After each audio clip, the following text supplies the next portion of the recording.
Hello बच्चों, चलिए प्रश्न को देखते हैं।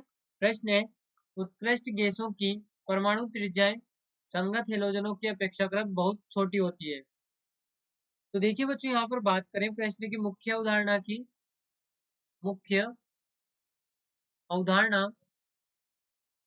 तो देखिए बच्चों यहाँ पर त्रिज्याएं एक तो होती है हमारे पास में सहसंयोजी त्रिज्या, सहसंयोजी त्रिज्या। दूसरी हमारे पास में होती है वांडरवाल्स त्रिज्या, वांडरवाल्स त्रिज्या। तो देखिए यहाँ पर जो वांडरवाल्स त्रिज्याएं होती है ये बड़ी होती है यहाँ पर सहसंयोजित त्रिज्या से। अब देखिए सहसंयोजित त्रिज्या और वांडरवाल्स त्रिज्या क्या होती है, तो हमारे पास में सहसंयोजित त्रिज्या होती है, सहसंयोजी त्रिज्या।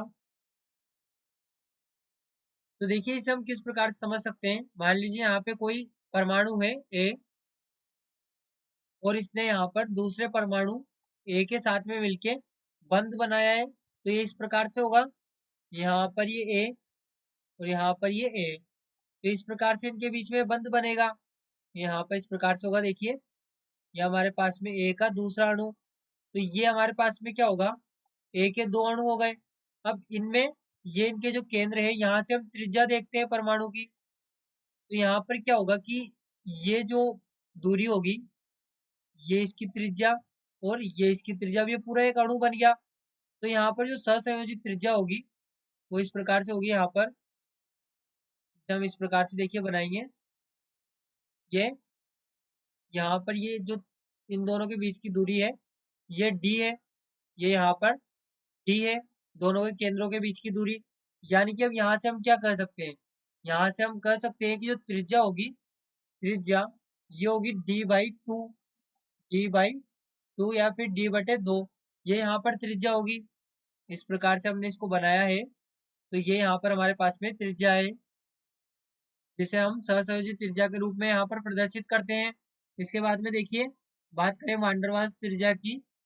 वांडरवाल्स त्रिज्या, तो देखिए जो वांडरवाल्स त्रिज्या होती है वो किस प्रकार से होगी, तो यहाँ पर एक अणु हमारे पास में ये नियोन का हो गया। यहाँ पर वांडरवाल्स त्रिज्या जैसे हेलोजन जो है उनमें पाई जाती है, या फिर इसे इस प्रकार समझे कि जो हमारे पास में हाइड्रोजन है, यहाँ पर हमारे पास में जो हाइड्रोजन है H2, H2 का एक अणु तो ये रहा, यहाँ पर इस प्रकार से होगा, ये हमारे पास में H2 का एक अणु हो गया और ये हमारे पास में H2 का दूसरा अणु हो गया। अब देखिए इन दोनों अणुओं के यहाँ पर ये जो केंद्र है, ये वाला इस परमाणु का और ये वाला इस परमाणु का।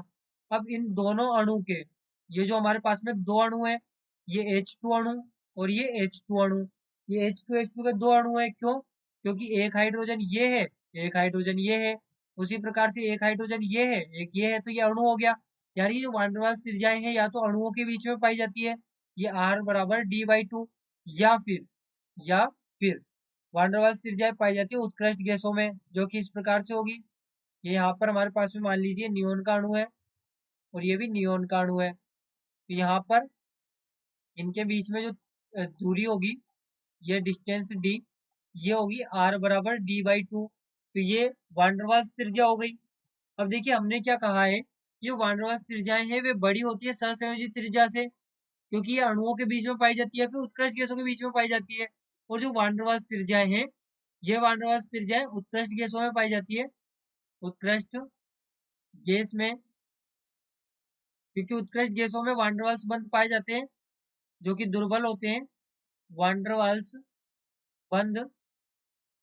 और जो हमारे पास में यहाँ पर हेलोजन है, हेलोजन में सहसंयोजी त्रिज्या पाई जाती है, सहसंयोजी त्रिज्या पाई जाती है क्योंकि इनमें बंध भी सहसंयोजी होता है, सहसंयोजी बंध होता है।